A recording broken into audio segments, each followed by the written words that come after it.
What's going on, guys? This is Chandler Smith, and today I'm going to be talking about frugality and some of the people like the Graham Stephanes of the world.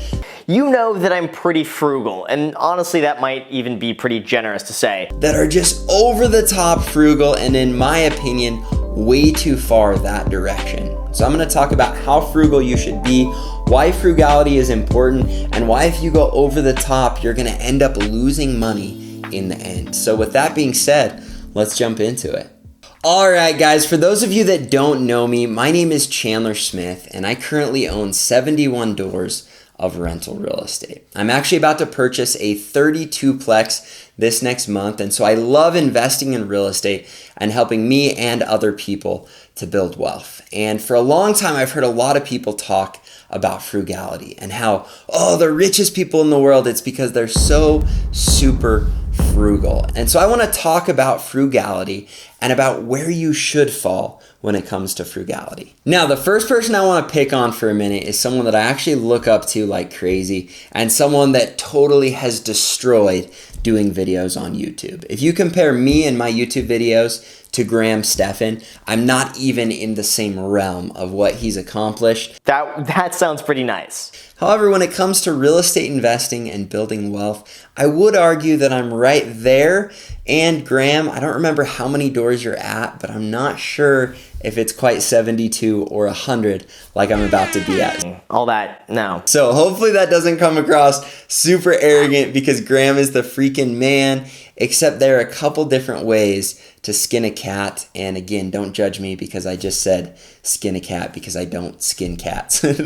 But with this video, it's a little more lighthearted and I want to hit on a couple things that I really think are going to help you guys to build wealth. The first one I want to hit on is Graham and his iced coffee. Now, if you haven't watched his videos, he talks about the 20-cent iced coffee and how much money it saves him over the course of the year by not going in and buying a coffee from Starbucks. As a matter of fact, Graham, who we all know is a multimillionaire, will not go and buy a coffee, whether or not this cup of coffee is making you poor.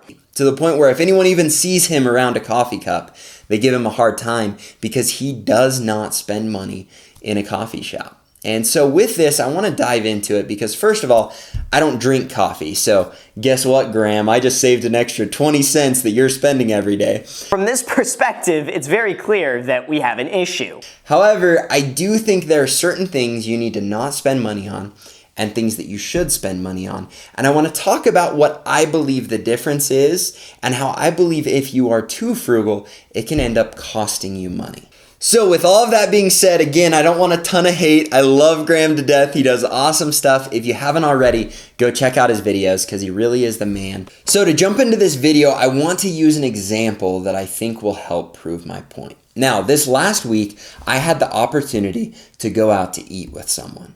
And this someone is someone that owns a lot more real estate and is a lot better and more experienced at investing in real estate than I am. And I own a lot of real estate. I'm pretty proud of what I've done.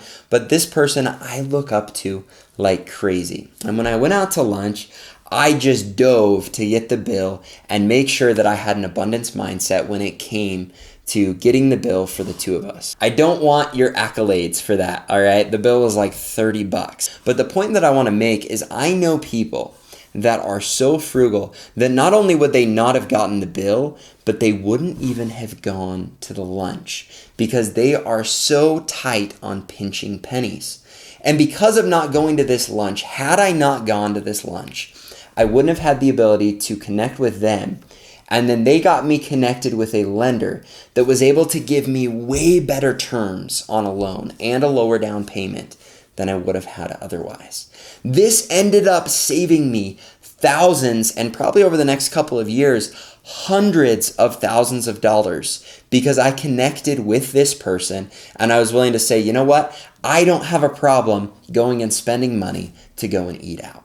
And I watch so many people that are always pushing the agenda of don't spend money, don't go out to eat, don't pay extra for your iced coffee. Don't do this, don't do that. If a $5 cup of coffee is going to make your life that much more fulfilling, then I am all for it. But you cannot get that $5 cup of coffee and then go and complain that you don't have any money left over in savings. And what I will tell you is you need to sit down and evaluate what you're spending money on. Don't get me wrong. I'm not thinking that you should go and blow money on anything and everything and you should eat out every day. But I am telling you, if you fall into the wrong habits where you're unwilling to spend $10 that might end up making you $5,000, then you are in the wrong place. And so you've got to sit back and say, all right, I'm going to budget. I'm not going to overspend on my car or my house or my clothes or these other things that are going to put me into debt and put me in this bad situation. However, if I've got the opportunity to go out to lunch or to foot the bill for gas or to foot the bill for lunch with someone that I want to build a relationship with that will hopefully end up connecting me with the right people, or purely by being connected with them, it's going to make me more money down the road, that you don't pass on those opportunities because you're too freaking tight. Now, I'm hoping a lot of people don't take this example and use it in the wrong way and say, oh, Chandler said I should go and spend, I should go and eat out, I should go and do all these things. The reason I'm using this example is you need to understand that you've got to spend money to make money. And I see a lot of people that within their own business, they're unwilling to spend on advertising or on marketing or on connecting with people. And because of that, they're pinching pennies, making their $100,000 a year, where if they would spend $10,000 of that $100,000 a year, that $100,000 a year might turn into $250,000 or $500,000 or $1 million a year. And I'm using these bigger numbers because it's with a business, but you've got to think of yourself as the most important business. You've got to sit down and say, all right, what is it important for me to spend money on? Now, Grant Cardone, there's a lot of his stuff I don't like. And you've seen I've talked negatively about a lot of the views he shared. But the other day, he said something that kind of hit me. He said, you should invest in the clothes that you wear so that you're confident. Especially if you're not in the business you want to be. You're trying to make connections. You're trying to be confident and meet the people that you want to meet that might help you get to that next level.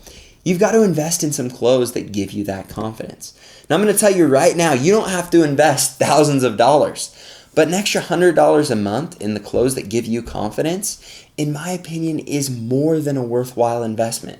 Now, that'll end up being over $1,000 a year, but if it helps you get the confidence to land that big deal or to connect with that person that makes you $10,000 the next year, then I would say that is an investment that is worthwhile. The other thing that you need to be willing to invest in is courses and connecting with the right people and putting yourself in the right environment so that you can excel and get yourself to the next level.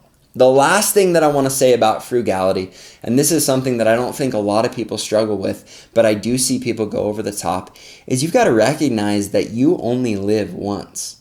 And I see people that put together a plan of frugality and they say, you know what, when I'm 65, I'll be able to retire and I'll be able to live well. And if your goal is to live your whole life slumming it so that when you're 65, you can live the good life, you are making a huge mistake. I had someone that I really looked up to, I loved, I cared about this person, but I watched them put away millions of dollars so that when they were 65, they could have a good retirement. And they died a couple years in to being 65. And so they're in this situation where all this money that they worked hard for is now in the bank, rotting away or going to their kids. And what I would tell you is your kids don't need that. They need to learn how to make money. They need to have a good experience. They need to build their own wealth. They don't need your money, and you didn't get to experience life with your grandkids while you were living. You've got to take advantage of that opportunity and figure out a good budget where you're putting money aside to invest. You're saving money in a savings, but you're also spending money so that you can experience traveling and spending time with your family and living a good life while you're young.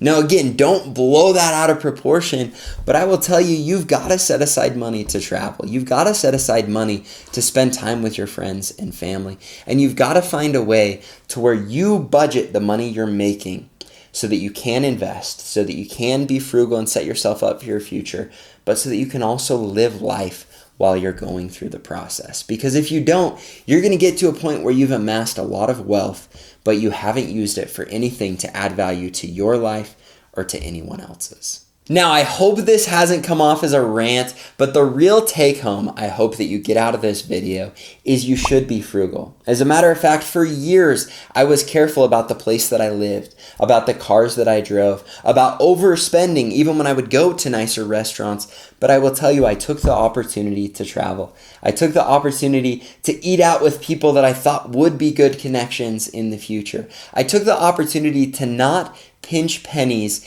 and lose dollars in the process. And because of that, I think that I've had an awesome life up to this point, and I've been able to save money and invest in a ton of real estate along the way. So if you've got any questions about frugality after watching this video, please let me know in the comments, and remember to push that like button and subscribe to the channel. And also remember that I think very highly of Graham Stephan. However, if you're pushing into Dave Ramsey territory, I think you're a little crazy. So again, if you enjoyed the video, push the like button, subscribe to the channel, and we'll look forward to seeing you in the future videos. Thanks guys, have a great day.